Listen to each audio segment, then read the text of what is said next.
We've now got people listening from over 81 countries, and we're coming up to 10,000 downloads now. So it's very much kind of become a tool for everybody, not just for our students. But for those students that were involved, it is something tangible that they can put on their CV. So Ben, who was the student that kind of a couple of times was left on his own in the studio to drive the desk, he got in contact recently and was asking how can he put this on his CV, because he wanted to refer to its work experience. And so here on the right, you can see these are our show notes for our podcast episodes. So here we give credit to all the students that were involved, so they can actually link to that on their CV. We also use Twitter, so we were mentioning students. So here we've got Kendra, Isabella, who were involved, and Anton who took the photos. So they've got that credit there on Twitter as well. So that worked quite well, so that they could then demonstrate that they had taken part in this. The photo there is of another one of our students, Kendra, who was involved as a guest liaison. So just to kind of wrap up really, about kind of what we've learned from this on a sort of both a personal and pedagogical way, what the lessons have been. I mean, the biggest one really is we've learned how to launch a podcast from scratch. And we never done anything like this before. We're not broadcast journalists, but we've very much learned how to do everything from the script writing to the recording and editing, but also a huge amount about branding, also about marketing and about monetization.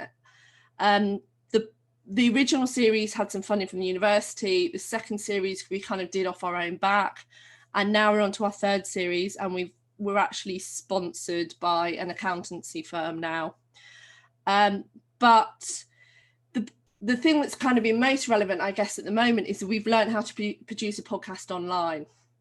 And that's been hugely useful for teaching, because now we can teach podcasting online, and we can actually teach it online, but we can get the students to produce their podcasts online as well. So next semester I'll be teaching podcasting at Hallam. I'm also doing a module at Goldsmiths, and that's all going to be online. And the other thing is that because we've learned about not just the kind of radio element of making the podcast, we've learned about the whole infrastructure around it. We're now building in those entrepreneurial skills into the modules. So we're doing a lot on branding, on promotion, on platforms like where do you put your podcast and how do you build your audience, analytics, all those kind of things, so that students don't just know how to make a podcast, but then actually know how to make it a success and get an audience. So that's been incredibly useful, because we've been doing it ourselves. We've kind of learnt that along the way. And we also now know how to model this for other modules. So we've got colleagues who are interested in doing podcasts perhaps around their research, or getting in students involved in a particular topic. And this could be modelled to anything. So you could have an elective, perhaps an elective in investigative journalism. You could do a series of podcasts around that. Or if you've got a piece of research, you could in effect do a podcast or a series of podcasts around that. One thing that I guess is kind of a word of warning is what we found was this took on a life of its own. We had only expected to do these 6 episodes. To date, we've done 21 episodes, and we're now planning for a 4th series. And as a result of this, and because we've created this Freelancing for Journalists brand, we've been asked to do lots of other things. So we now run an online training course for journalism.co.uk. We run our own webinar series. We've got a newsletter. We've got a Facebook group that's got more than 2,000 members. We've got a newsletter. We've also started a work experience scheme, linking up students with freelance journalists.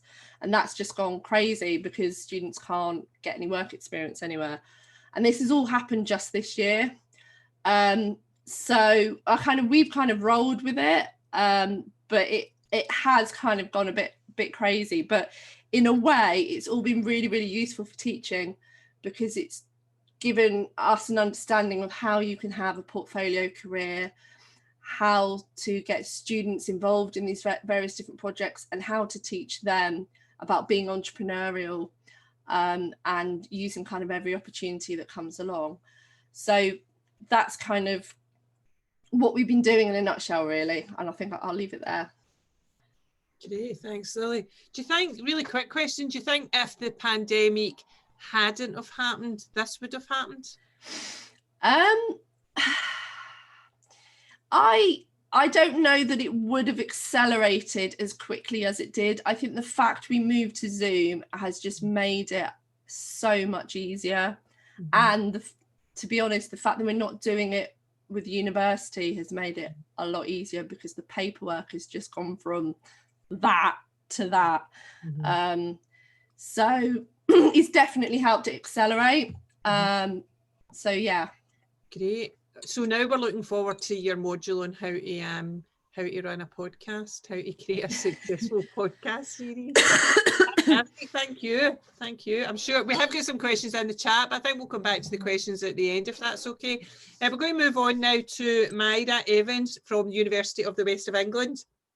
And Myra, I think your research is part of your PhD, isn't it, that you're working on at the moment, where you're looking at new pedagogical models of learning.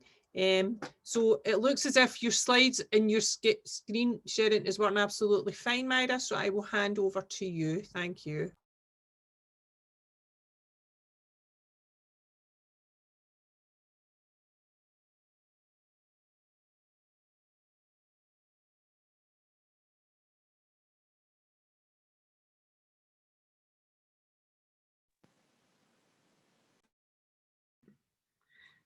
Hello everyone, can you see my slides? Because I can't see my own slides at the moment. Yeah, we can see your slides, Myra, yeah. Okay, right, well hopefully, I can't see, I've got a second screen, so hopefully I'll be able to see them on my slides. Okay, well, if there's a problem, give me a shout and I'll share them, because I've got them on my desktop. Oh, okay, thank you. Yeah, Margaret, you're absolutely right. It is part of my education doctorate.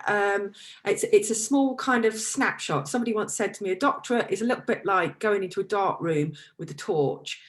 So yeah, this is the doctorate's a big dark room, and today you're just going to see a little bit of a highlight from that torch. Okay, so yeah, today I'm going to be talking to you about new pedagogical models. Can you see the next slide? Has it moved on? Yes, great. Okay, right. I'm going to be looking at a model of preparing students for a career in journalism through immersion into a community of practice. And I'm going to be doing this through a case study at a BJTC accredited journalism course in the UK. This study has been funded by an AJE bursary and comes from some of the initial findings of my professional doctorate. Okay, so what are the aims? The aim was to examine a model of situated learning, as I say, adopted by one university, and it's looking at the perceptions of students. I analysed that data, which I collected in focus groups and interviews with students, to try to find out the benefits and the challenges of learning in a community of practice. So what's a community of practice? Community of practice in the learning and teaching comes from situated learning, and Levan Wenger coined the term communities of practice for groups of people who share a concern or a passion for something they do and learn how to do it better as they interact regularly.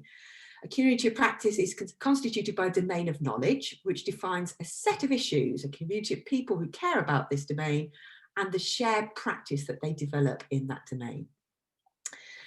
Levan Wenger developed this notion of a community in practice through their idea of legitimate peripheral participation. Now, they looked at 5 studies of apprenticeship to seek to understand how newcomers or apprentices become masters through engagement, interaction, collaboration, and learning knowledgeable skills. Now, my research looks at an internship style model of journalism education offered at a university in the UK. It can be seen to adopt some of the principles of this model of learning, whereby learners are fully immersed into a community of practice, but not all of them. Okay, so the journalism course at this particular university offers an optional third-year module where students work as interns at a local TV station. And they do this on a week-on, week-off basis. It runs alongside their other modules, and they take this instead of the Newsday module. Material they produce is broadcast in the public domain, and the students are fully immersed and gaining what you might call real-world experience. So what did I do? Well, I was interested in what the students think about this way of learning. So I adopted what's called a metacognitive approach. I asked the participants to think about how they learn, so think about their thinking, really. I conducted some focus groups to do this and some follow-up interviews to gather my data. So what did I find? Well, every single participant in the study referred at some stage to the benefits of doing it for real. When I asked them how they learned, they said that the repetition and the frequency of working at the station enabled them to learn quicker and also learn from their mistakes, something that may have taken a longer time in a classroom environment. There was also a sense of feeling like a journalist because they were working for a real organisation, and a sense of pride in seeing their work go out. Some also commented on the recognition or the visibility that this gave them. It also created a sense of responsibility amongst the students, both a legal and a social responsibility. Can I just check with you, Margaret, are you seeing the animations on the slide? Are you seeing the various different sections in colours? We're seeing sections in colour, yeah. Lovely, not just doing it for real. Okay, because I'm not seeing the same as you. Yeah, we are seeing them. Thank you. It also created a sense of responsibility amongst the students for their work, both a legal and a social responsibility. However, there were some negatives too. It was evidenced from the discussions in the focus groups that this optional and selective route had made some of the students start to be a little critical of other types of learning on their course. It also created what might be considered to be a sense of superiority amongst the cohort when we're talking about others who didn't follow this route. So what were these benefits to learning? The benefits were, they were in at the deep end, the repetition of frequency and learning from mistakes. So let's look at what the students have actually said about this. And I've changed the names, obviously, for anonymity.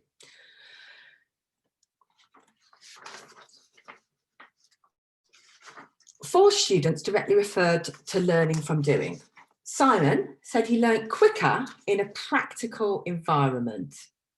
He also went on to say that doing it day in, day out was useful for him. I'm going to leave a few seconds for you to read those quotes.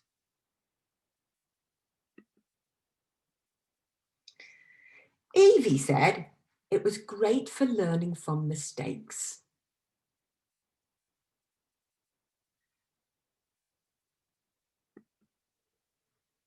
Okay, so let's move on to that second finding, which is creating a professional identity. There were 23 references to feeling like a journalist or creating a professional identity. And this arose from seeing their work in the public domain, the public recognition, and also going out and working alongside other professionals. So let's have a look at what the students said about this. Well, Warren used the word gravitas. Simon said using the name of the company made him feel like a journalist as opposed to using the name of the university. And this quote from Nayantara showed that she gained confidence from working on the same story as other professionals. Okay, another one of the findings was it created a sense of responsibility. And I mentioned earlier that legal and social responsibility that seemed to come out in the narrative from the students. Here's a quote from Simon again, and he demonstrates here how conscious he was when he was doing it for real of the Ofcom and legal requirements.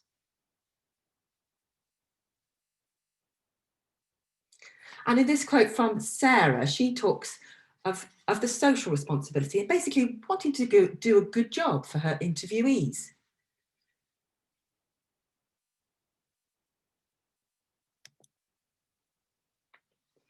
As I mentioned earlier, though, it wasn't all positive. There were some challenges. And once the students had experienced the situated learning, some of them then became a bit critical of other ways of doing things on the course. It kind of created a sense of superiority within the group when they looked at the work of their classmates who weren't taking this route. So the first part of this slide is a conversation between Evie and Mia. And Evie and Mia can be seen to show how the group had kind of distanced themselves from the rest of the cohort. They're basically talking about the third year news days that the rest of the group do and how the group were panicking about those, but Evie and Mia seemed to think that they were stressing unnecessarily. Meanwhile, Nayantara points out that she thought the work that they were producing on the internship route was of a far higher standard. Now, some of these issues that we've raised here that have come out in the narrative, I know that the staff at this particular university are aware of this because previous research I've done and spoken to the staff about, the staff have expressed concerns about trying to ensure that there's parity between the two experiences. And they've had to make some interventions to kind of deal with this kind of gap that's appearing between the two cohorts. So, you know, for somebody that may be adopting a model like this, that's a concern and a consideration that they may need to take forward. So in summary, students really appreciated the benefits of doing it for real in helping them learn. And it also created a professional identity and gave them a sense of responsibility. But it also created a bit of a division within the cohort and a sense of superiority. So what next for this research? Well, as I said earlier, it's part of a bigger project. It's part of my ED, and I'm actually doing a comparison study with another UK university which adopts a different model. I've also collected data from graduates at both institutions now, graduates from both institutions who are now working in journalism or media-related professions. And I'm currently analysing those perceptions of their learning and their professional identity. So watch this space, basically. I've got a few references there if you are interested. And I think that's it. I need to stop sharing, don't I? Yeah, thank you. Thanks, that was fascinating, Myra. Did you know, based on your research, if there was like maybe the following year, did more of the students want to take the situated learning module because it was a completely different experience in some respects? I think the numbers have been quite consistent over the years. They have run it for a few years now, but this is the first kind of comparative study with a different model of doing it. So I think for some students, it depends on what their aims are. As we all know from our journalism courses, not everybody that signs up for a journalism course wants to be a journalist. And I think that this particular route attracted students who were very keen on becoming broadcast journalists. There are also some prerequisites to entering this particular route as well. They had to do quite well at their law examination at year 2. They had to get a 2-1 or above, so that the organisers of the scheme could be confident that they were safe when they were broadcasting. So there were lots of filters as well that kind of went into that decision-making process. One of the people who I interviewed that didn't take that route, he said to me the reason he didn't do it is because he hadn't passed his driving test and he thought that he wouldn't be able to do it because he couldn't drive. So I don't think it's not just one factor that affects whether they choose it. Great, thank you. Great, thank you, really interesting project.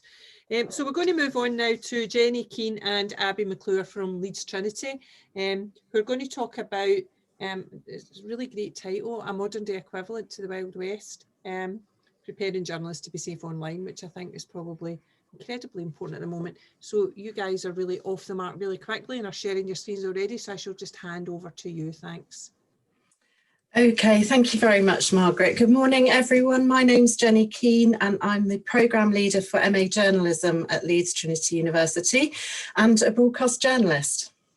And I'm Abbey Maclure. I graduated from the MA Journalism course at Leeds Trinity in 2019 and I'm now a live news reporter for the Yorkshire Evening Post. So we were prompted to do this research by witnessing the way journalists have increasingly become a target for online abuse simply for doing their job. So the backlash over the death of TV presenter Caroline Flack is just one example earlier this year, with publisher Reach plc offering guidance to its reporters as a result of that. But Brexit, COVID-19 and Black Lives Matter have all been the backdrop for attacks on journalists as well. And for me, as leader of our MA journalism course, the issue was highlighted during consultations with employers as part of our course revalidation. And it got me thinking about whether we were doing enough to prepare our student journalists and indeed what we should be telling them. Abbey had focused on this issue for her own MA project. As a graduate now working on the front line in regional journalism, we felt we had a valuable joint perspective to bring to this. So our idea was to take the research that has been done into the problem of abuse one step further and see how journalists and employers are responding to it. And from that, build a resource that could be shared across journalism education. So we were looking for some practical help that could be offered to our trainee journalists. We came up with a set of questions around journalists' experience of abuse, the impact it had, what strategies they adopted, what help was available from employers, and what tips and guidance they could share with us and indeed our students. So as you can see, we did want to ensure that we had a spread of people working across different print-based and online publications and also broadcasters. We did approach male reporters as well as female, and we also wanted to ensure that journalists from Black and ethnic minorities were represented in our research as well. So what we know already is that abuse against journalists, and in particular female journalists, has got worse, with around half of journalists surveyed by the NUJ in a recent survey. They had experienced it at some point last year. Yeah. And indeed 78%, so over 3/4, said abuse and harassment had become normalised and seen as part of the job. The quote you can see here is taken from the findings from a survey by NewsQuest Oxfordshire editor Samantha Harman, who set up a cross-publisher group earlier this year, and I think is representative of the kind of abuse we more and more see aimed at journalists. We know that women are more likely to be a target of abuse than men. So a Demos report from 2014, for example, found that female journalists and TV news presenters received roughly 3 times as much abuse as their male counterparts. And that abuse against women is more likely to be much more personal in nature, so too fat or too ugly. And Caroline Criado Perez has written very powerfully in an OSCE report on the highly sexualized attacks that she endured online and how the language was often about silencing her in particularly horrible ways. We know that racial abuse is also common. So Samantha Harman, NewsQuest Oxfordshire editor, has talked about how it reached a boiling point this year during coverage of the Black Lives Matter movement, with reporters having to deal with abhorrent, disgusting and racist comments on stories. A lot of the language is highly sexualized, and at its worst, journalists suffer death threats. So Amy Fenton, chief reporter for The Mail in Cumbria, was forced into hiding after threats to her life and that of her 5-year-old daughter. That was over the reporting of a court case. And also Stephanie Finnegan, the court reporter for Yorkshire Live, who challenged the injunction over Tommy Robinson and had to be issued with a panic button after death threats resulting from that.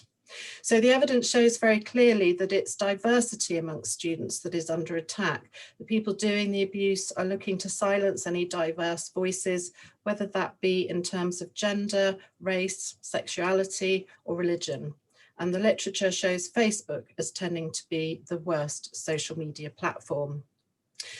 And the impact of all this is around emotional health, physical health, but also the profession itself. As Hannah Storm of the Ethical Journalism Network has found, journalists may self-censor in terms of whether and how they cover stories. So there is very much a danger of journalists being silenced for trying to do their job. So as we can see from the literature review, the researchers started to look at the type of abuse that journalists face, but our project focused on finding practical solutions to support journalism students. Before we get to our solutions, we thought it was important to briefly look at the nature of the abuse and the impact it had on the journalists we spoke to. This is to highlight what students should be prepared for. So the severity of the abuse the journalists and editors faced ranged from a constant stream of nitpicking and criticism to some really awful rape threats and physical threats to firebomb the office. The editors and journalists mentioned a growing hostility against the mainstream media, a general distrust of journalists' work. So this echoes findings in the 2020 NUJ Safety Survey, where 94% of respondents said the current polarisation of debate in the UK has impacted the safety of journalists. The journalists we spoke to said abuse was becoming more vile and more serious. And they said social media had become a darker place during the pandemic, with this crowd mentality, people egging each other on to attack journalists as if it was a sport. The interviewees said that while both men and women received abuse online, it was women journalists who tended to face more targeted and relentless abuse. And actually the men we interviewed agreed with this. One editor described Facebook in particular as a misogynistic place where abuse levelled at female trainee reporters often focused on appearance. It was really nasty personal attacks rather than a criticism of work. The journalist we spoke to said racist abuse and hate speech online had worsened, particularly during and following coverage of the Black Lives Matter movement. So one Black BBC journalist described it as a double whammy. She said she was attacked on one side for being a reporter and then attacked on the other side for being Black. Matching up to the findings in our literature review, the journalists we spoke to had faced abuse on both Twitter and Facebook. So some believe Facebook was worse for abuse due to the sheer volume of people commenting and reading stories, while some believe Twitter was worse because it was easier to be anonymous. But the subject of Facebook Live video broadcasts came up in almost every interview. The reporters said they were often sent out on jobs with little information and told to start recording. And this was described as a minefield for really nasty abuse. And the comments stream in while they're just trying to do their jobs. Journalists we spoke to said this was where women were most likely to experience the most personal and toxic abuse. So the abuse had a profound impact on the journalists we spoke to on both a professional and a personal level. While the journalists said they wouldn't change the type of stories they wrote to avoid abuse, it did make some of our interviewees reluctant to promote their work and use social media to promote certain types of stories. So this did cause them to censor what they shared online. The abuse cast doubt over some of the reporters' ability, and they said the constant nitpicking could get really overwhelming. One senior journalist we spoke to said she had a level of imposter syndrome in her ability, which she attributed to the constant abuse. The impact on a personal level was equally as concerning. A number of interviewees reported suffering mental health problems, which they directly attributed to the job and to abuse, or they said abuse had triggered existing depression or anxiety. There was this heightened anxiety for local journalists, that fear that the abuser could just be standing next to you in the local shop. One BBC radio presenter we spoke to said she was actually leaving journalism. She said this was due to the divisive atmosphere growing generally over the last few years, but she said online abuse was a factor in her decision. So I'll just play this clip from a female journalist who wished to be unnamed, but she was happy for us to use her audio, and it shows the devastating impact that abuse can have. There are days, honestly, where I am just like, I feel like I'm going to have a breakdown. Sometimes I come home and just hug my husband and just cry. It's just difficult now. Anytime someone says anything derogatory about or racist about Black people, that affects me. Anytime anyone says something about the LGBT community, even though I'm not part of that community, I know what the impact is. So we asked the journalists and employers how they deal with online abuse and their tips for journalism students. From the interviews, we put together a list of tips that we hope can be rolled out into classrooms to better prepare students for how to cope with abuse. From the interviews, we identified these recommendations for students on a practical level. So when we asked the journalists whether they responded to abuse, it was a mixed picture. So most agreed that if it's not legitimate criticism, if it's just a troll with not many followers, then just ignore it or mute it and move on. They said it's important for students and trainees to know they are well within their rights to stand up for themselves. But they said just be aware it may make the trolls more angry. If you engage with trolls, you validate them, so it's often not worth trying to reason with them. They said if the accuracy of your story is being challenged, they recommended responding politely and factually. But if comments really crossed the line, or if they targeted reporters directly, all journalists and editors were in agreement that those trolls should be immediately blocked and banned from the page. The journalist said it was important to talk to your teacher, manager, or editors if you face abuse. So Melissa Dzinzi, who's a reporter at Leeds Live, said she used to be afraid of speaking up about abuse because she feared being accused of playing the race card or making a big deal about nothing. But actually, when she did speak about the abuse to colleagues and managers in her current role, she found they were generally supportive.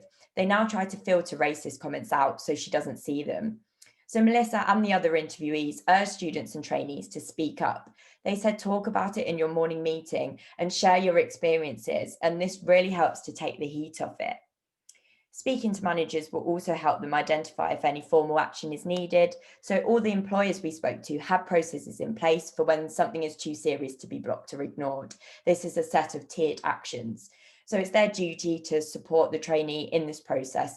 And the journalist said that it's really important you don't go through this alone, particularly in serious cases where the abuse may need reporting to the police. The journalists and editors recommended some practical tips for students on how to use social media.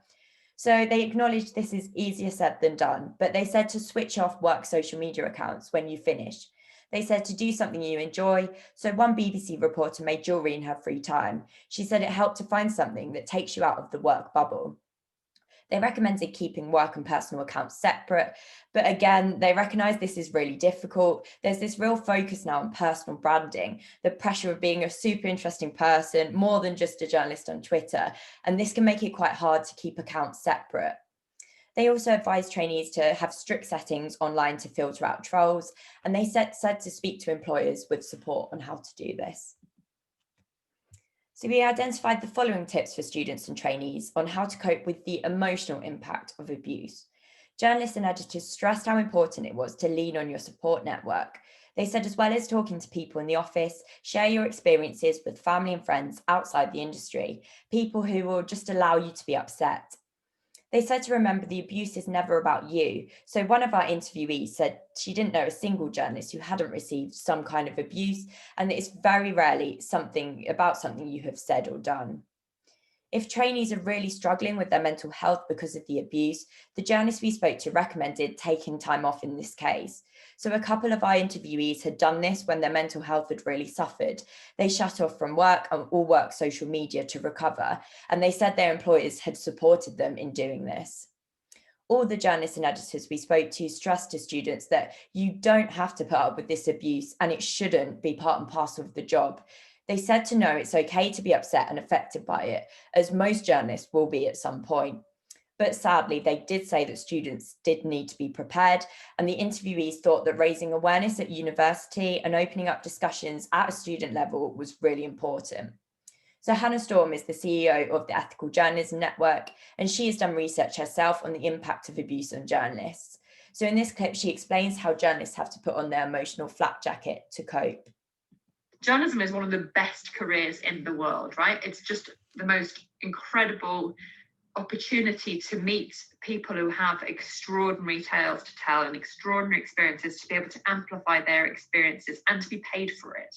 So I would never say to people, don't get involved in journalism. I would say go into journalism with your eyes open. So just as if you were going to a war zone and wearing a physical flak jacket, I would say there needs to be more work to be done to, as I used this phrase before, to understand the emotional flak jacket you need. We spoke to employers at JPI Media, Reach, NewsQuest and the BBC, and they all have a process for reporting abuse. It's a set of tiered stages or actions, from blocking trolls to reporting abuse to the police. The journalists we spoke to said they felt supported by their employers and knew about the processes in place. So this suggests the employers we spoke to are perhaps doing more work than suggested in the NUJ safety survey, which found that just 56% of respondents knew about policies in place to deal with safety issues. This perhaps reflects a difference between regional and national papers and their approaches to the issue. As well as the formal reporting process, the employees we spoke to were taking practical steps to try to root out the abuse. So this included cracking down on trolls, banning the most persistent or worst offenders, They're blocking inflammatory language. So at the Yorkshire Evening Post, we filtered out more than 200 words from our Facebook pages to stop the comments before people see them. The employers were preparing trainees for abuse on their induction and making them familiar at this stage with the reporting processes. And editors have been calling out abuse in opinion pieces, making it clear that it won't be tolerated. And recently, Titles have launched campaigns aimed at tackling abuse, aimed at both journalists and the wider community. The abuse and the impact it can have on journalists' mental health is also increasingly being addressed by bodies such as the Society of Editors.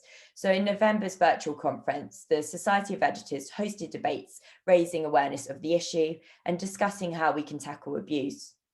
But employers are somewhat limited in what they can do. So for example, they can't turn off comments on stories on main social media pages, and reporting comments to Facebook or Twitter often results in no further action. It was really encouraging to see MP Holly Lynch raise the issue of online harms in Parliament again in October. So she described online abuse as a public health ticking time bomb, which urgently needs addressing with online harms legislation. The proposed online harms bill is backed by the employers we spoke to, and they want to see it introduced to make social media companies themselves more accountable.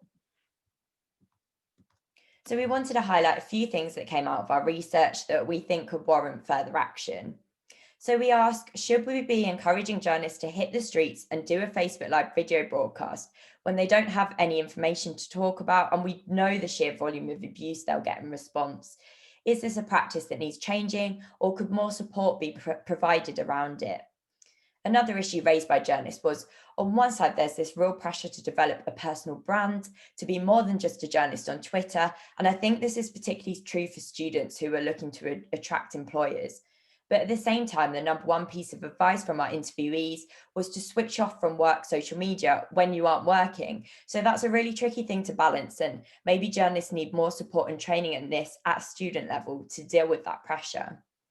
And finally, we know that abusive comments are often sexist, racist, homophobic, transphobic, ableist, and so on. So are we giving enough targeted support to journalists and students from the communities that we know are most vulnerable to online abuse? So I'll just play another clip from Hannah Storm, and she talks about why it's so important to have diversity in media. Media needs diverse voices. The only way we're going to be able to tackle this is by making sure that we have more diverse people and voices and stories, and that we hear stories of communities that are less represented. So that is the kind of, this is what we need. And therefore, in order to get that, we need women, we need people of colour, we need trans people, we need everybody to be part of this. But what we also need is we need news organisations to recognise those people who are more vulnerable. So just to wrap up, our research has focused on finding practical tips to equip journalism students with how to prepare for online abuse in the industry. But it highlighted that perhaps too much responsibility is being placed on journalists, trainees, and victims of abuse to learn how to deal with it themselves. So this is still a relatively new area of research, and there is a lot of scope to look at how we can proactively protect our trainees and students from abuse in the first place, rather than just accepting it's there and preparing them for it. But we hope our findings have at least gone some way in providing the starter for training resources on this. Thank you very much. Thanks, Abbey and Jenny. I think your research is fascinating and also so timely. I don't know if you managed to attend a couple of really good events recently. One actually only this week, the Civic Journalism Lab at Newcastle University did a brilliant workshop on this issue. And Laura from the Yorkshire Evening Post and Hannah from AGM both spoke at that. And I know that Ian Wiley from Newcastle has shared that. So if you missed that, then I'm sure Ian could share that with you.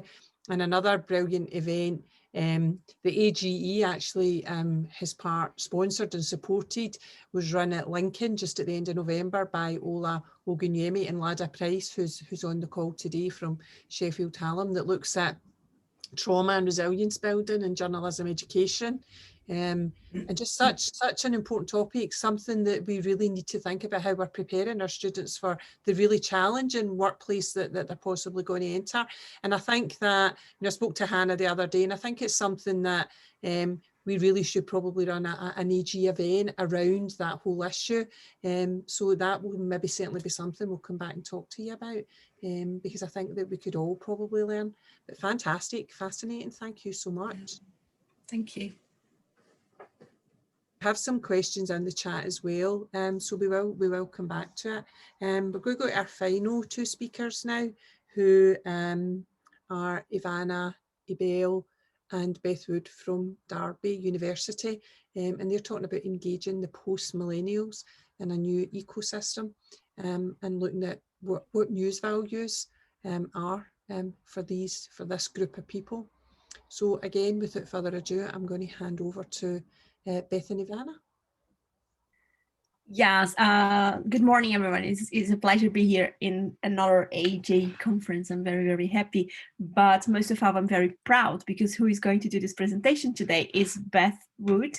She's a PhD student at Derby University, and I am her Director of Studies, and this research is part of her PhD process. And I just want to say that. So Beth, it's all yours, and you know what you're doing. All right then. Well, yeah, so as Margaret quite rightly said, the research is looking at how post-millennials are engaging with the news given the changes in technology over the last few decades, and what impact this has actually had on their news values. We thought it was particularly important to look at this because obviously they are the next generation of audiences, and it's developmental theorists acknowledge that habits that we acquire when we're about 18 are things that we take on for the rest of our adult life predominantly.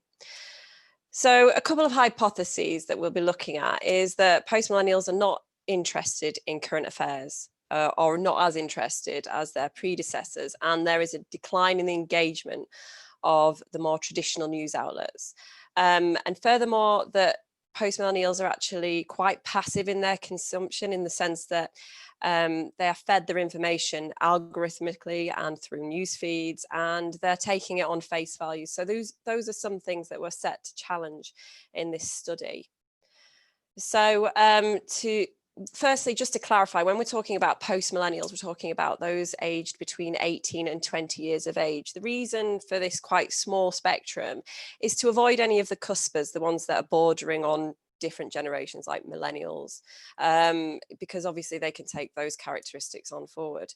We'll also be looking at analysing the value. So with value, we're talking about the trust and the reliability of the content that they're receiving. So we'll be looking at the amount of value they place on the news that they're accessing. And we'll also look at how they're engaging with it. Are they sharing? Are they commenting? Are they searching? Are they looking at multiple outlets?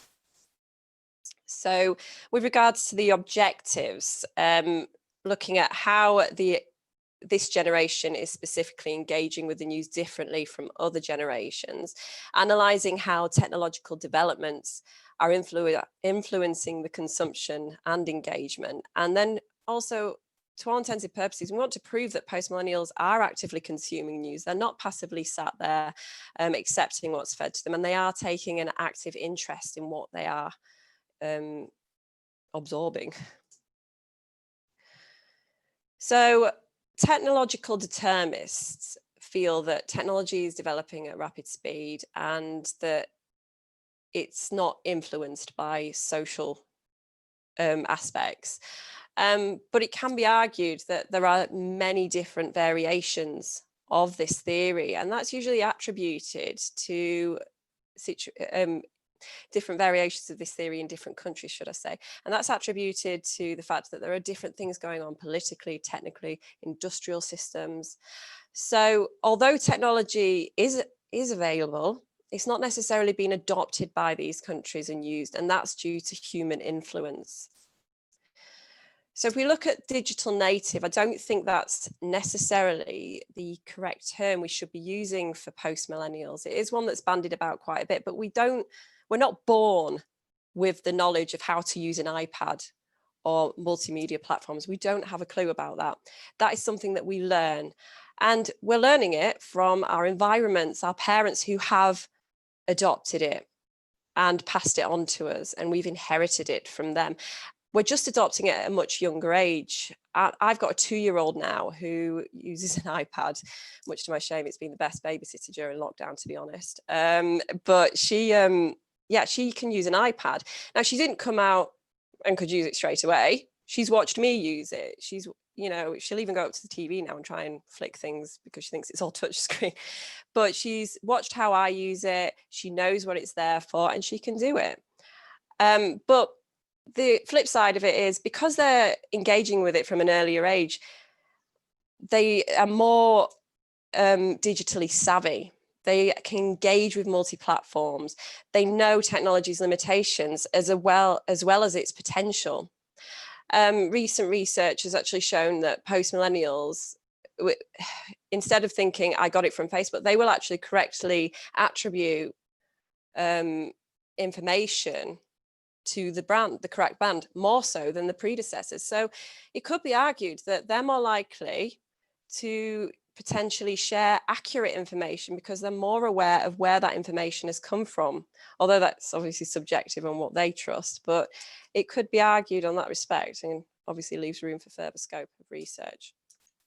So with technology, it's meant that we've now got more gatekeepers. Journalists, as we know, are no longer the gatekeepers. They're not deciding what comes in the public domain. They're not deciding what information alone anymore. Given the participatory nature, people can comment, they can add to stories, they can post their own stories, and news organisations will adopt it themselves. Shareability is a huge force on why news organisations may look at what they're publishing, because it's got to be relevant to the audiences, and this is a good indicator to decide what is relevant to audiences. Research of news organisations shows that the majority of digital native news outlets, which are outlets that haven't been born of traditional means, they've not come from print or broadcast, 100% are using Facebook and Twitter. So they are embracing this use of social media for getting news out there and acquiring it. So going on to the study that was conducted, it's from a pragmatic worldview philosophy. I acknowledge it's got limitations. It's got time constraints. Post-millennials are only going to be the younger generation for so long. And then we're going to have to look at what the next generation wants and the next generation. But that's the beauty of journalism and the media. It is ever changing. It's ever developing. It's evolution. So we've gone for a mixed method approach, which was focus groups followed by a questionnaire. So if we start by the focus groups, there were 2 of these conducted, and we wanted to establish, it was a preliminary study more or less, to establish terminology that was used so we could input that into the questionnaires, and also just get an idea of a general consensus of attitudes towards the news and towards journalism overall. We used homogeneous groups and pre-existing groups, and that allowed for a quicker group dynamic. Now, I know some people may argue if the group is unknown to each other, they've got less to lose and they might be more outrageous with their views. That's not what we wanted. We wanted people to use their own colloquial language and feel relaxed and not trying to impress each other. So we did a content analysis. So we looked at the wording that was used, and then we put that into themes of like positive, negative, and neutral. And then the second phase of the analysis was axial coding, focusing specifically on the frequency of the words that were used. Now, as we can see from the focus groups, there was quite a strong mistrust of the news. We broke it up into positive, negative, and neutral words. And post-millennials were particularly aware of possible biases. Again, that refers back to the literature where post-millennials are quite digitally savvy. They know its limitations. They know where sources come from. YouTube and Facebook at the time were considered the most popular platform for news, and they did feel that they would look further into a story if they felt it was interesting or relevant to themselves. Moving on to the questionnaire, we wanted to look at how they were engaging with the news, the levels of trust they had, and if they were sharing, and what platforms they were preferring. So again, referring back to Post-Millennials, we looked at those between 18 and 20 years old. Now, the UK population is around about 6 million.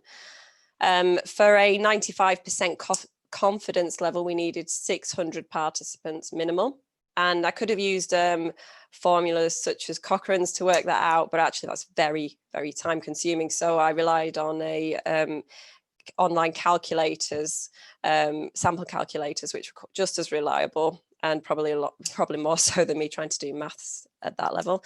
Qualtrics, Creative Research Systems, Science Buddies and SurveyMonkey, and they all came up with the same conclusion that 600 participants were needed.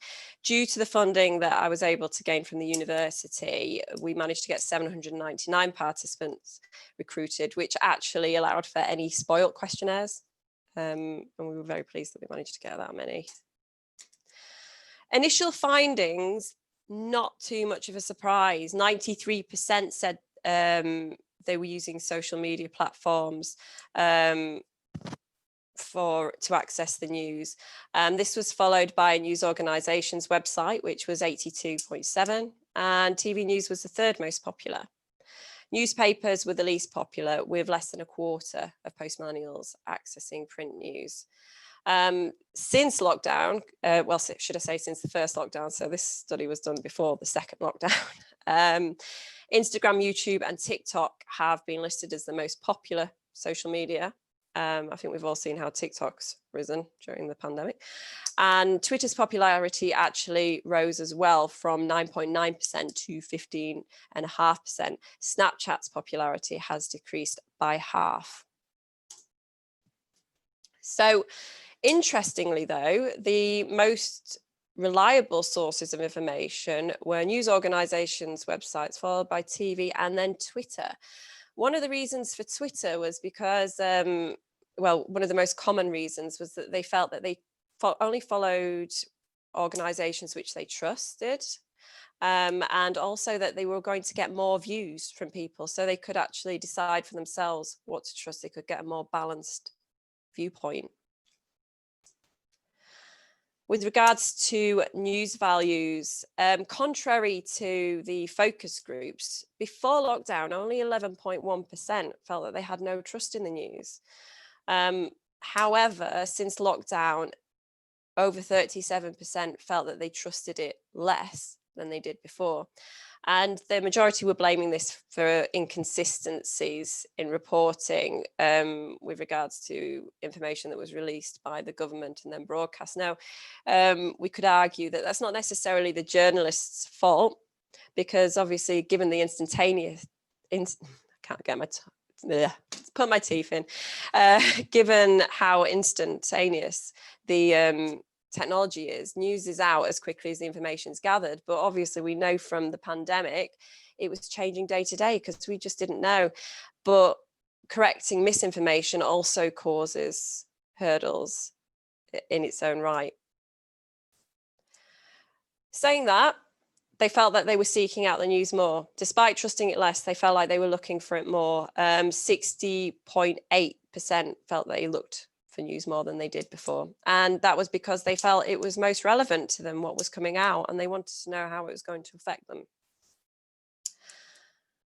When we look at engagement, we can see here that 56.7 felt they commented on online content at least once a month. So they did comment. This wasn't as popular as sharing the content online. So I think that's more to do with the anonymity that you can have from sharing, rather than adding your own voice to a story. You can simply regurgitate what other people have said. So in conclusion, although trust has diminished since the pandemic, it's not necessarily the fault of the journalism industry. It is just because there have been so many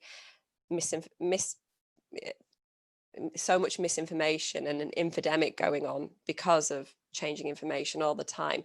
Hopefully that will be repaired, that level of trust, as things begin to calm down a bit. Post-millennials do have an interest in the news, and they still to a degree access it by the traditional routes. However, there is there is a definite growing popularity of online content. They are, in fact, active audiences and will explore multiple outlets for information and are engaging with multiple outlets. And although with regards to engaging, they're more likely to share, they do also comment on stories, and they are brand aware. And we can presume that hopefully, given the fact that they are brand aware, they will potentially share more accurate information. So thank you for listening. Any questions? And I also have some references if anybody wants those later on. That's great, thank you, Beth, and also absolutely concur with Ivana that it's fantastic to welcome a PhD student, and we really must do more of it. And we have had a few PhD students at the last few conferences, but I think it's something we should certainly do more of, and that should be an ambition we have for 2021, along with many others. So thank you.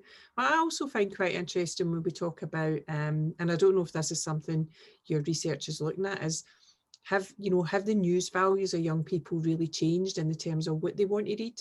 Do we still want to read the same things? We're just reading them in different formats. Yeah, definitely. We've noticed a shift in obviously more well-being since the start of lockdown. A lot more interested in that side of things than they were pre-lockdown. So it's really interesting. Great, thank you so much. Thank you. So can I now say thank you to all of our speakers, and could we now perhaps have some questions if anybody has any questions? I know that there were some questions in the chat, which I have to admit I haven't followed as closely as I probably should have, but I'm hoping that one of my committee colleagues has done that. David has disappeared right at the right time, actually. Oh no, he's back. So I don't know if David or Kate or Deb have identified anything. I'm going to frantically look through. I know that somebody had asked a question way back at the start which was directed at Lily and Emma, Jane Bentley, I think Jane from Cardiff maybe, and was asking, did you pay the students when they were involved in your project, particularly when it became, after the sort of the module might have been over, or we were in the pandemic times? No, we didn't pay the students. We did pay the freelance journalists who came on the podcast as guests in those initial 6 episodes. That was what kind of the teaching grant was for at the time. Okay. Yeah. And we're paying them again now. We've kind of had this weird middle series where we couldn't pay anyone, but now we've got a sponsor, we're paying them again. Great, thank you. And I've got a question here from Jenny to Myra, which is, how much oversight did the tutors have in the external news days? And was that tricky in any way, Myra? And were they having to mark the students' performance, for example? Okay, so the students that went out on the internship route were doing a week on, week off. And whilst they were on with the station, they had to adhere to the news flow and the rules of the newsroom there. Now that did create a little bit of tension when they came back into the classroom, because often, the rules and the news flow are different, aren't they? We've got different learning expectations and things to learning outcomes to industry. So there was a bit of a sort of a conflict there to a certain extent, but the teaching staff had to make some interventions to try and bring things into line. They didn't have to mark the actual news days, as you call them, or production days that they did in industry, but the students were able to use some of the products they made at the local TV station as part of their assignments. So there was a kind of indirect marking through the product. Great, thanks, Myra. We've got two questions from Kath, actually. Her sound keeps dipping in and out, Myra, so she's asking, did you say what TV news station did you Yeah, it was a TV news station, but I've got to keep it anonymous, I'm afraid. Thank you. I've got another question, which I think is probably, it's from Kath again, and it's aimed at Ivana and Beth, and it is, so I shall read it. Do post-millennials think watching television news is actually sitting down and watching Appointment to View, or do they consider watching videos on social media from traditional broadcasters like the BBC and Sky to be watching TV news? Good question. It was very specific in the questionnaires when we discussed it and in the focus groups that TV news was in fact sitting down and watching TV, as there were questions around YouTube and social media specifically as well. So they did have that differentiation. Okay, thank you. There's a question from Catherine Adams as well, Margaret, about which journals are being considered for publication, particularly with regard to that, the podcasting project. Lily, I didn't realise that one was about our podcasting project. Haven't even had time to think about that, to be completely honest. No. Yeah, I didn't think you had. I'm new to this field of writing sort of pedagogic academic work, and I just wondered generally what kind of journals would be interested in your project, because it's similar to something, vaguely similar to something that I'm trying to do. And I think your project's amazing, by the way. I mean, I think the obvious one would be the AJE journal, but also I think something like journalism practice may be interested as well.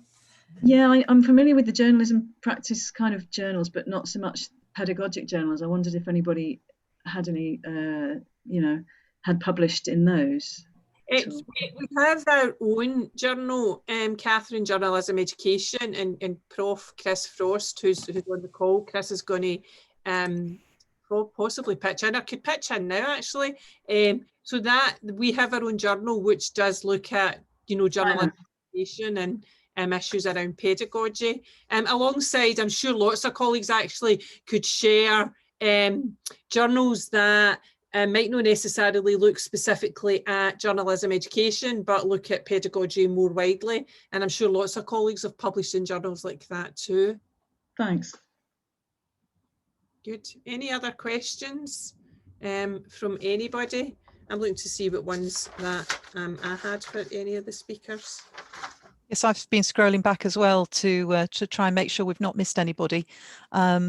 Lada Price was saying how interesting the paper was about online abuse and safety, and students finding it surprising that it happens to so many journalists and that more teaching need on the issue, and pointing out that the DART Centre has a lot of useful resources, and we have heard from DART before, haven't we? Some of us do know some of their work, and they have been doing some absolutely excellent work there.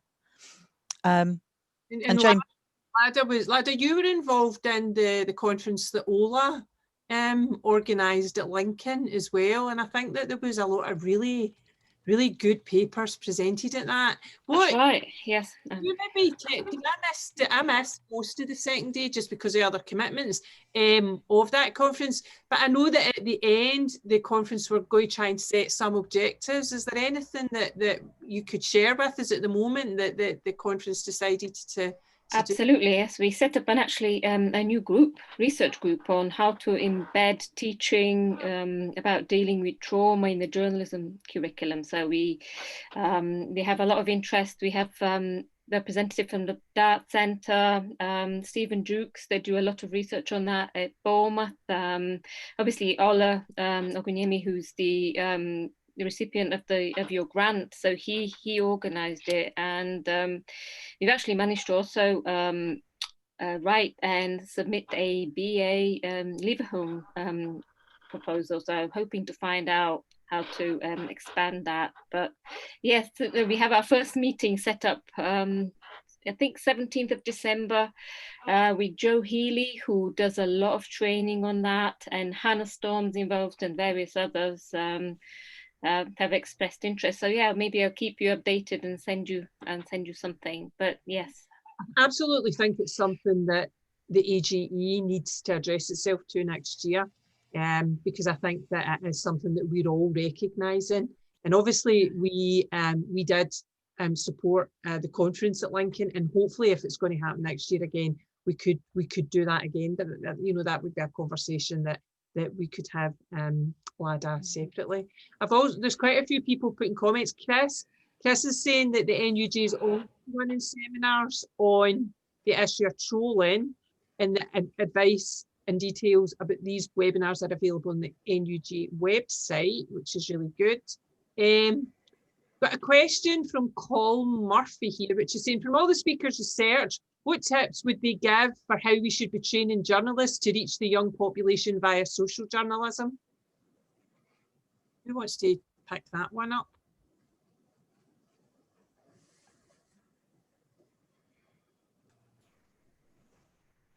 I think that's probably the big question for every news media outlet in the universe. But Beth, do you want to maybe, I see that you've unmuted, so I'm just going to absolutely pick on you and ask you. Okay.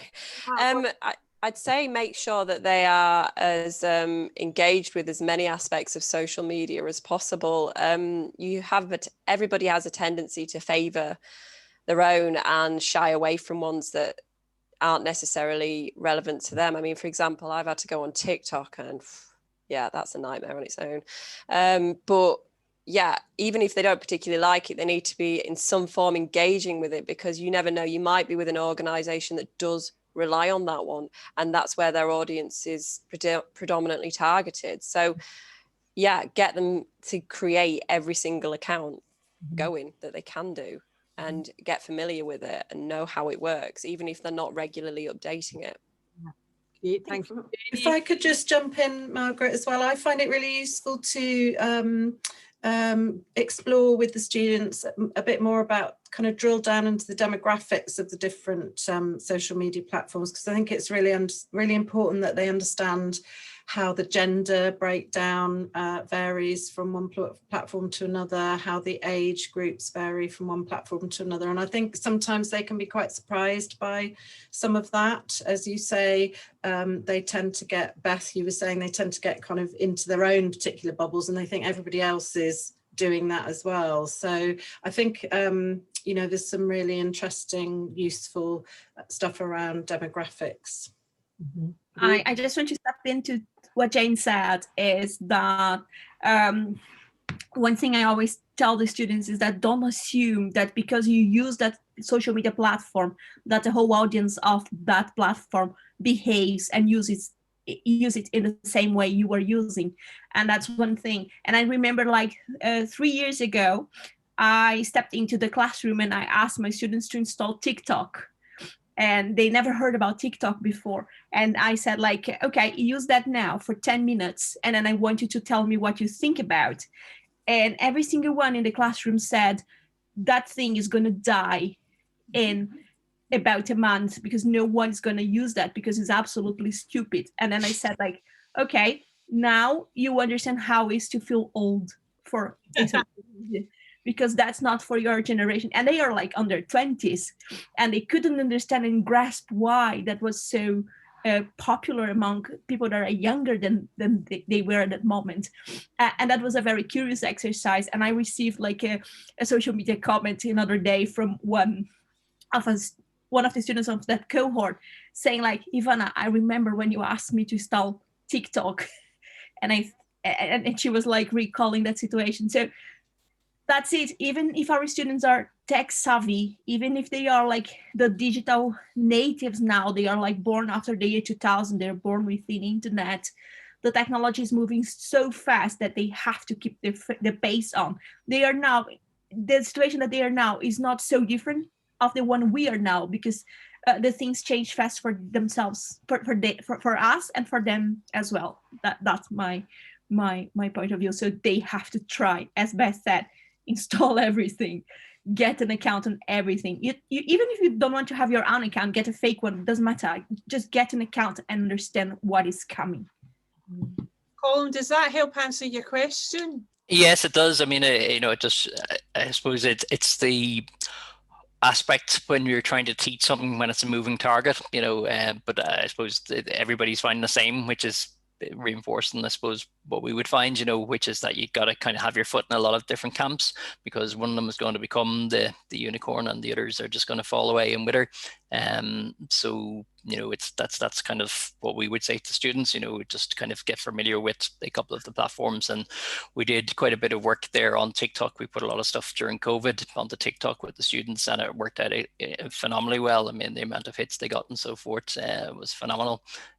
So we would certainly endorse, putting news onto TikTok and experimenting. That's great. David? Yes, it just reminds me of the very first AJE conference I went to, which was at Cardiff way back when. I think it was about 2007 or something. And Chris Frost had just come back from the WJEC, the World Journalism Education Congress in Singapore. And he was saying that one of the lessons they picked up there from a few of the speakers who were wrestling with this. I mean, Twitter was new. I think almost email was new, and wrestling with this. And he was saying that actually be prepared to learn from your students. Yeah. There was often we think that we are the people who stand in front of the class and open their eyes to things, but the students can open our eyes and each other's eyes as well. I think I found that really valuable. Right. Can I just comment on this as well? We had a bit of a disaster about this. In fact, I think it was an AJE paper that we put in a while back. We tried to introduce a social media module at level 4, and the students absolutely hated it. I mean, it was terrible. It was. I mean, we thought we're going to be really innovative. We're going to get them to experiment, try new things. They just did not get it. They were very much, we know how to use social media. Why are these old fogies telling us what we already know? And they didn't understand what the difference was between the way they use it and the way that journalists use it. I think part of the problem was we introduced it too early. It shouldn't have been at level 4, because at that point they didn't really understand what news is. But also I think there is this slight barrier when you're teaching social media, things around social media, that they think they know better than you. And we've found that really difficult to get around that. And I think one way is by obviously doing it at other levels, but kind of integrating it into, rather than having a social media module, but integrating it into a more general news module, but expecting them to be delivering content on different platforms, different social media platforms. I think that's a really good point. That sense of when do you introduce that? And although you made a really interesting point there, which is getting the students to understand you use it differently as a journalist than you do as a user, as a consumer of it. And I think that's where the real sort of the nuance in it lies. I think I would totally agree with what David says and following on from what Chris said, which is that sense of, I feel as if every time I go into a classroom, and I mean that online as well, just now, I feel as if I come away having learned something from my students. And that could be something technical, or it could just be a completely different perspective on the world. So I think, David's point, that sense of we're not just the people at the front of the room that are there to pour the information into their heads, becomes more and more relevant in lots of the stuff that we teach. Does anybody have any last questions? Because we've had some really good questions, but just before we maybe say thank you again to our speakers, is there anything anybody else would like to add? No, the chat's gone, I wouldn't say the chat's gone quiet, but it's mostly just people sharing different points of view. Can I just then say thank you so much to each of our speakers today. Really fascinating papers, really current issues as always, and really important issues being discussed. And albeit that, we are very much a mini conference today, I think, again, the standard has been exceptionally high. So thank you so much to each of the speakers. And I think also just thank you for actually being willing to present your papers at the moment, because we know that everybody is actually just really slammed with work. So to be quite up for presenting your papers at the moment, we do appreciate that so much. And it enables us to once again just showcase some of the great work that our colleagues in the AJE are doing. So thank you so much, and I hope that people have found it useful and interesting. And we will, as I said, we will run like the second and probably third part, because we still probably got about 17 papers to share, and we very much hope we can do that.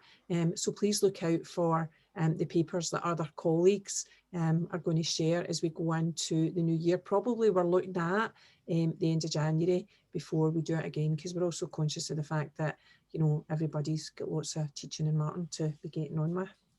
So I'm going to just, if nobody has any more questions or comments, I'm going to just wrap up this part of the event today. And I'm going to move to our AGM. We would hold our AGM as part of our annual conference. And as I'm sure you can imagine, there isn't a massive amount to report on, but there is some stuff. So please, I mean, if you need to leave, please feel free to leave, and thank you. And if you are having to go, thank you so much for your time, for your attendance, and just for your ongoing support of the AJE. You give us a reason to exist and to do what we do. So thank you so much for that. And also have a fantastic festive break if you're disappearing off now. It has been really good to see everybody. I feel as if I particularly, and I don't know if Barbara's gone, Barbara Emmanuel, I don't know if she's signed off, she's certainly thanked us, but I think we need to say thanks to Barbara because she lives in Brazil, so she has got up ridiculously early to join us. So Barbara, well done and thank you.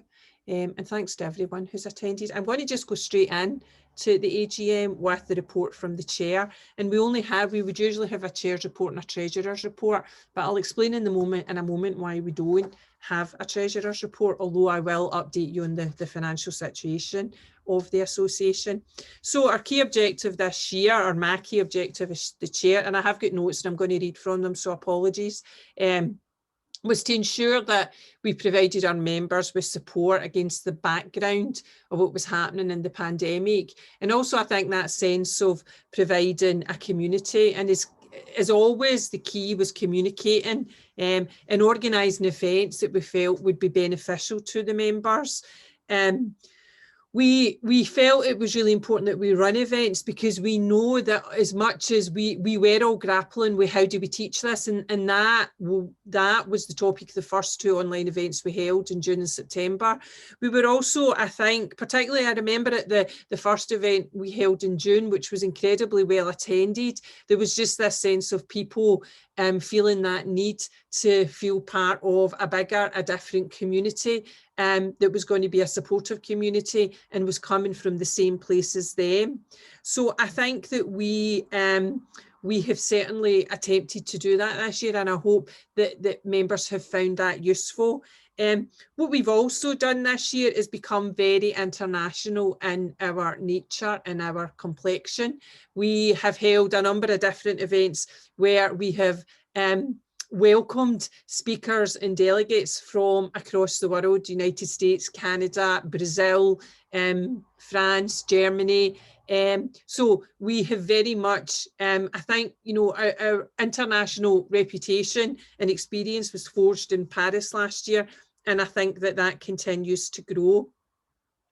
We had two conferences for this year, which was our annual conference in June to be held at Sheffield Hallam, which obviously we couldn't do. And we were also going to repeat our magazines conference as part of the Edinburgh International Magazines Festival. And obviously both those events just were called off. We went online, the International Magazine Festival didn't, but hopefully it will happen next year. We've held 5 online conferences since June, 2 on teaching responses to the pandemic, 1 on running remote news days, which was last week, and was, if you never attended, it was incredibly useful. And we will have this, they're all on the website, or they at least will be within the next few days. Really successful one on US presidential election, where we welcomed 4 academics, 4 American academics and journalists to talk about the coverage of the election. And if you attended that, I think you probably enjoyed it. It was a fantastic conference, and obviously today's mini annual conference. As I was saying at the start, the response to our calls for papers has been fantastic, really encouraging. And I think it just goes to show the journey that so many journalism academics are on. And we've had papers from early career researchers, from first-time speakers, and as we've seen today, from a PhD student, and that's been fantastic. And we hope that in 2021 we can perhaps meet in person with perhaps a conference next winter, fingers crossed, all being well.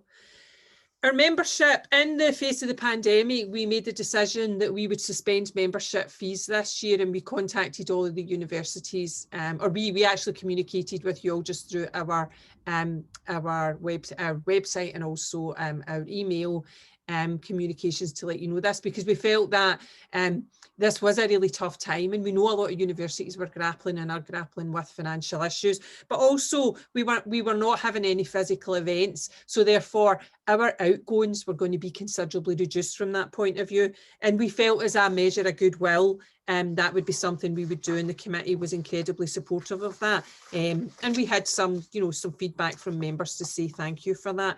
However, in 2021 we will start late January, early February to get in touch to request annual subscriptions for next year, and hopefully our members will continue to support us in that, to enable us to continue to do our work like the research bursaries. We were obviously quite involved in the World Journalism Education Congress in Paris last year. We know the next one will take place in 2022 in Beijing and Shanghai. There's much that's still to be clarified on the conference. What we do know is that it will probably take quite a hybrid approach of being online and being there in person. And an organising committee has been set up by the WJC, and I sit on that representing AJE, and we're going to meet in late January 2021, and I'll report back to the committee and to the membership what's happening regarding WJC 2022. We did give out our research grants at the beginning of the year, and they went to Sarah Drummond in Newcastle, Johnny Greatrex at Nottingham Trent, Myra Evans at University of the West of England, which Myra mentioned at the start of our research, and Ivana Ebel at Derby, and Ola Ogunyemi at Lincoln. Now, the first three were very traditional research projects. It was money that people needed to take their research further.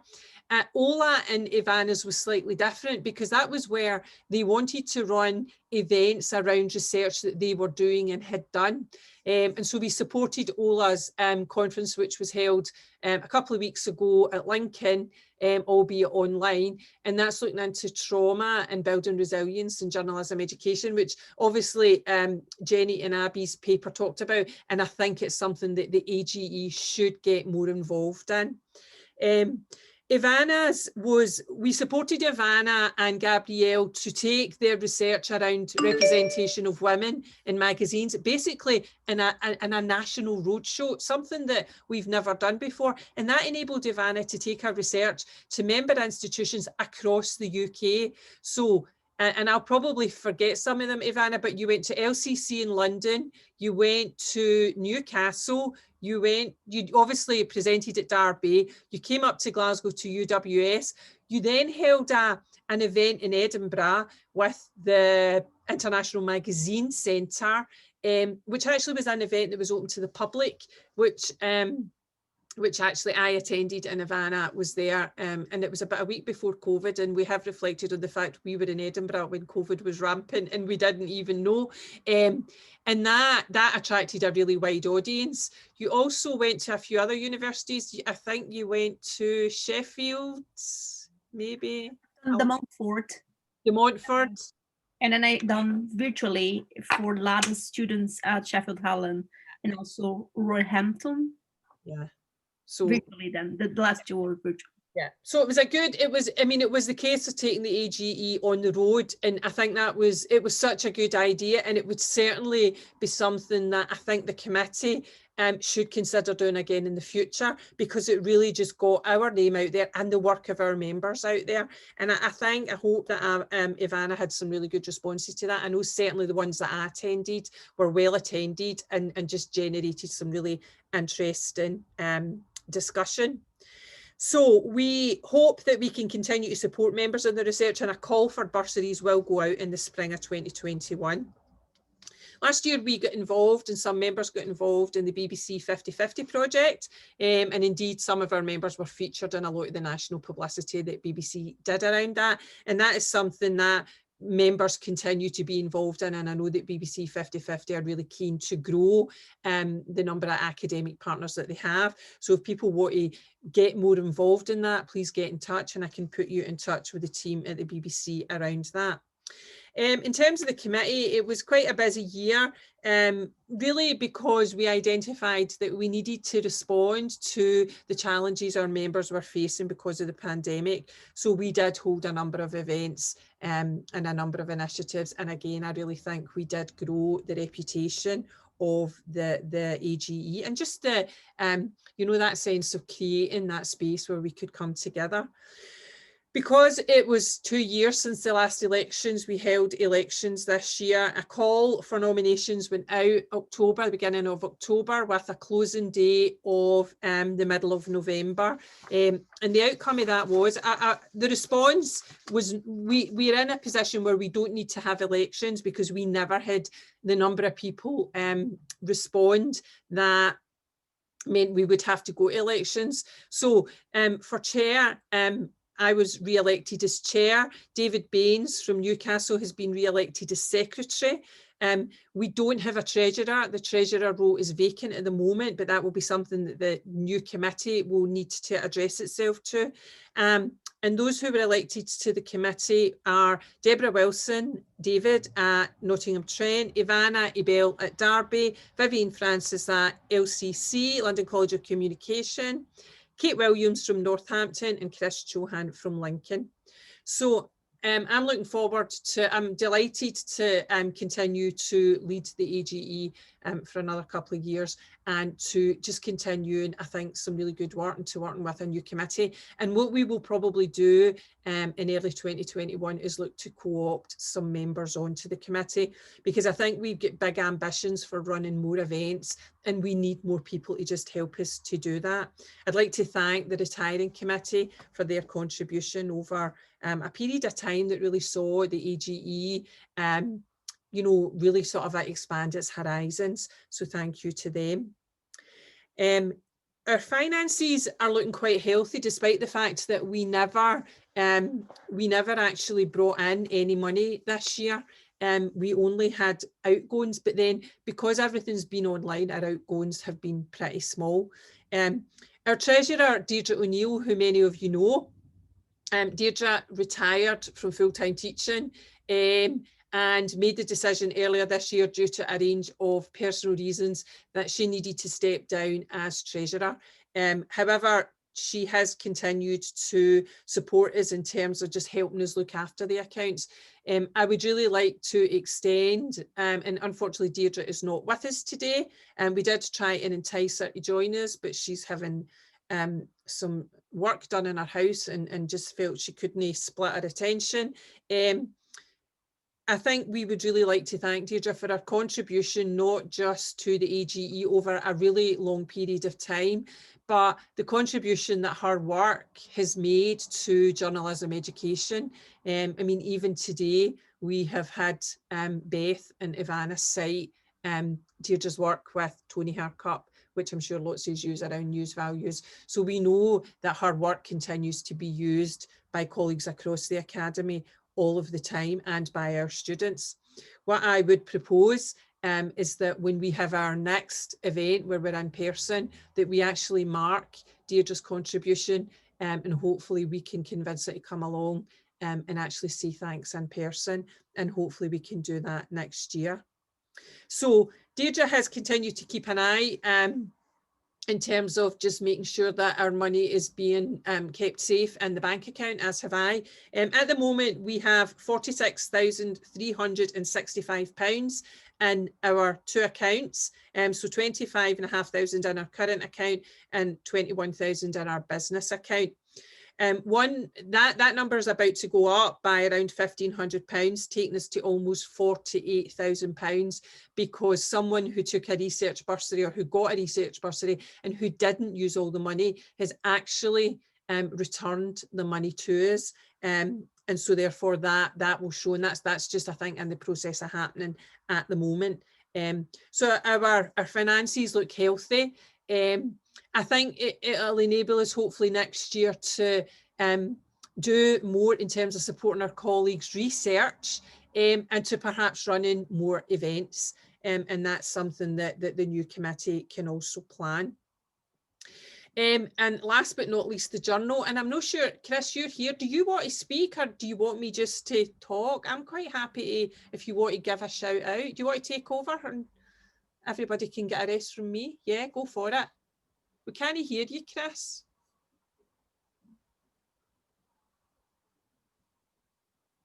Chris, you can hear me, but I don't think we can hear you. Can everybody hear Chris? Is it just me? No, nobody can hear you.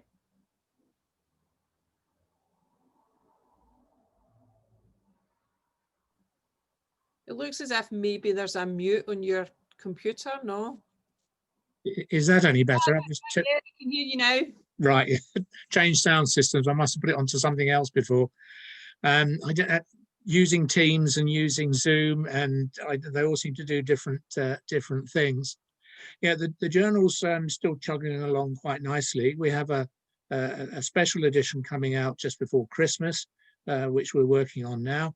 And we have 2 guest editors dealing with that for us. Elizabeth Eade, who's from Oslo University, is a Norwegian journalist. And if I can remember her name properly, Geeta Bamazé, who's from the Indian Institute of Technology in Delhi, I think, or maybe Mumbai. So that's a sort of real international affair. And I think that sort of underlines the fact that the journal is becoming much more international. Now, that's really good in one way. It's great to have colleagues from around the world putting their work forward into our journal. And I absolutely welcome that. I just worry slightly that we're not getting the kind of response from members of the AJE and from other UK and Ireland researchers that perhaps we should. And I know it's been a very, very difficult year. People have found it quite difficult to do their teaching and administration, never mind do the research as well. But it really is a big plea to people. Look, do consider us. Do think when you're doing research papers, is there an element here of pedagogy, of education that I can put into a slightly different paper, perhaps, to submit to journalism education. And I do worry that people are perhaps thinking, oh, I really couldn't do a paper for journalism education, when perhaps they could. So if you've got an idea for a paper and you're not sure about it, I'm perfectly happy for you to phone me or to email me and say, look, Chris, I'm thinking of doing this. What do you think? What's the advice? And I'll be very happy to talk it through. We've got several papers lined up for our spring edition, which will be sort of April, May. So the work is coming in, and I'm very pleased at the standard that we're able to maintain. I know Tor would want me to say we welcome more and more book reviews. So if you've got a book you want to promote, this is an ideal place to do it. It goes out to your colleagues. So if you've written that fantastic book and you want to give it a bit of a plug, by all means, let us know. But if you've got a book that you like from a colleague or that you've just bought or that you've got on inspection, again, we'd very much welcome reviews. And if you send those to Tor Clark, I'm sure he'd welcome those, and I'd certainly welcome them as well. So please do more book reviews and please do more journal articles. But I think otherwise the journal is healthy. It's looking pretty good, and I'm looking forward to getting this next issue out in time for you all to read it on Christmas Day. And I'm sure you've got better things to do than that. Well, I hope so anyway. And we're sort of shaping up nicely for the spring edition, but please do keep those papers coming. Thanks, Chair. That's it, really. Thanks, Chris. And Tor, do you want to pitch in, or do you want to pitch in about the book reviews? I see Lily is offering a review of freelancing. Yeah. Can you hear me, Margaret? Yes. Thank you, Chris. Yeah, absolutely. Chris does a brilliant job with putting all the journal together, and I'm a rubbish reviews editor because I'm always scrabbling around for reviews. the thing I think most people don't understand is the reviews are like 600 words, and they're not like the ones that you get in some of these really weird journals where the reviews have to be like the articles. I did one on for a language journal and it was horrific. Anyway, 600 words on a journalism book you've read, send it to me, get it published, jobs are good. And so if you could all think about that, we need reviews of books that have come out recently. So Lily's freelancing book, for example, would be absolutely brilliant idea to do one. And then the other thing is, you can even suggest that if you've done a book and you've got someone that you know would review it, then just make a suggestion. It's not really, our purpose is not really to be like hypercritical and slag off the authors. Our purpose is to say, is this book of use to our students and on our modules? And to be honest with you, it's like the restaurant reviews. Do you remember that? When they were really slagged them off, you couldn't run them because you'd be sued. So if we got a book that was absolutely awful, we just wouldn't run it because there'd be no point, because it wouldn't be any use to our students or our academics. But so we look on the constructive side of it. Let's put it that way. And it's about what can be useful. So don't let it be a hassle. If you've read a book, you're all writers. You can all knock out 600 words. So please, yeah, send it to me. Tor.clark@leicester.ac.uk. Thank you very much for allowing me to do that. Really appreciate it, Margaret. Thank you, Tor. Lily's just asking, does the reviewer have to be an AGE member, or could a student or a graduate do it?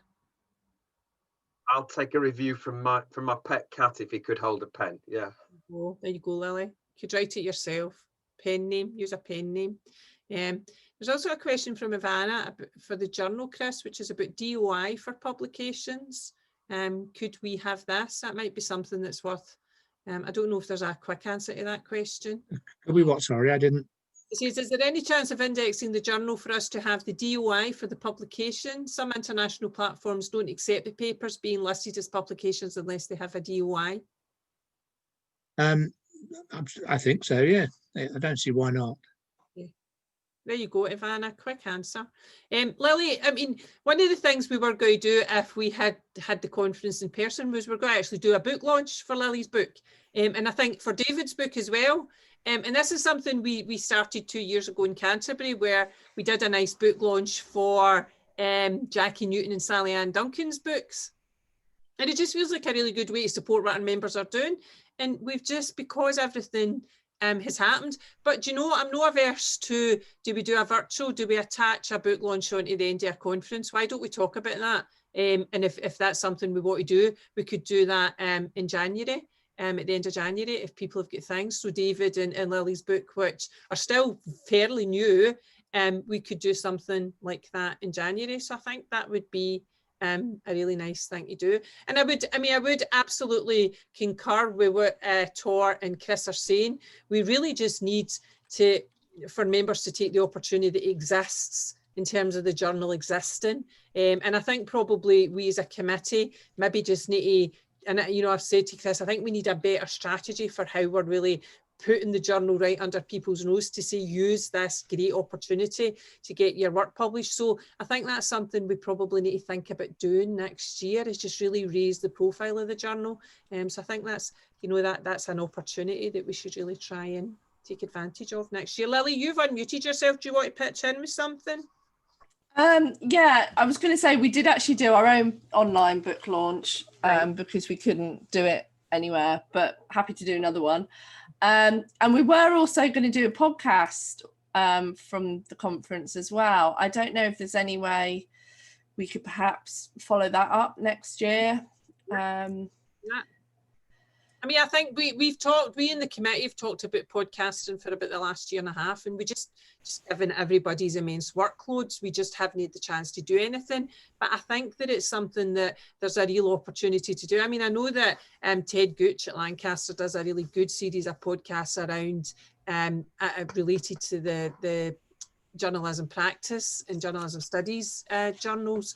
I think there's a real opportunity to do something that's a bit more specific to journalism education. So perhaps that's something we can talk to you about, Lily, after Christmas. And obviously, you know, as I've just said, we've got a pretty healthy bank balance.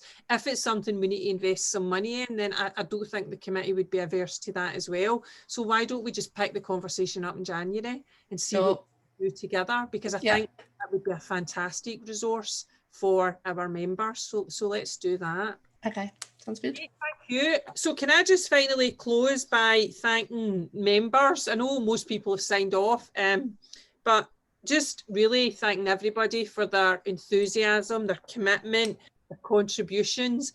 And I just think that, you know, that their friendship, you know, that sense of there being a community that we have all over the past few months found valuable and useful and helpful in our teaching. And I'm really looking forward to how we move forward. I think, you know, 2020 has provided us with a lot of really rubbish things, but also I think real opportunity if we seek to take it. And I'm looking forward to working with the new committee. I congratulate them on being elected and some of them on being re-elected, albeit we never actually had elections. But also just, you know, being on the committee requires that people do work. And it's on top of us all having incredibly busy working lives, and how people fit it in can be really quite challenging. So thank you to everybody who is on the committee and everybody who has supported the AGE this year. And all we can really do is promise to keep going with that work. And last but not least, I hope everybody survives the rest of this semester. I'm sure that most people, I'm counting the minutes, I don't know about anybody else until I stop on December the 18th, and just have a safe, happy and enjoyable and restful festive season. Thank you. And I will now close the AGM. If anybody has any questions or queries, please just get in touch with us via the usual channels through the email or social media. And if anybody would like to stay on and have some coffee and chat, please feel free. We have got the Zoom set, it's until 1 o'clock. So I'm quite, oh, Tor, you've got your hand up. You want to speak? No, maybe you've just clicked a button. If anybody would like to stay on and have some coffee and chat, then I'm certainly quite happy to do that. But equally, I understand that people may well want to just disappear off. So thank you, and it's lovely to see everybody as always. So who is making the coffee is a question, because I've done the talking for the last few minutes. Ivana, you're looking as if you're poised there. Can we have brandy in the coffee? Just asking for a friend. Yeah, if you've got coffee, Deb. Yeah, I need to actually make coffee. I also am sitting here in this room in my house where all the windows are open and I'm absolutely free cold. But I didn't want to actually at any point get up and walk away and close the window. So I'm now going to take the opportunity to get up and walk away and close the window and put the heating on. Thanks, Kate. Kate's disappearing. Thank you, Kate. Speak to you soon. Sarah, it's lovely to see you. Have a good Christmas, Kate. Good luck with the toothache. Kate, I'm just going to go get a cup of coffee. Back in a second.